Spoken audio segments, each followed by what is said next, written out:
to incentivize their performance, they gave them 3 levels of rewards, okay? So if you did pretty well, you got a small monetary reward. If you did medium well, you got a medium monetary reward. And if you did really well, if you were one of the top performers, you got a large cash prize, okay? We've seen this movie before. This is essentially a typical motivation scheme within organizations, right? We reward the very top performers, we ignore the low performers, and the other folks kind of in the middle, okay, you get a little bit. So what happens? They do the test, they have these incentives, here's what they found out. 1, as long as the task involved only mechanical skill, bonuses worked as they would be expected. The higher the pay, the better their performance. Okay, that makes sense. But here's what happens.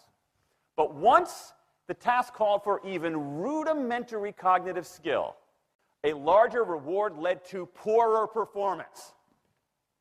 Now, this is strange, right? A larger reward led to poorer performance? How can that possibly be? Now, what's interesting about this is that these folks here who did this are all economists, 2 at MIT, 1 at the University of Chicago, 1 at Carnegie Mellon, okay, the top tier of the economics profession. And they're reaching this conclusion that seems contrary to what a lot of us learned in economics, which is that the higher the reward, the better their performance. And they're saying that once you get above rudimentary cognitive skill, it's the other way around.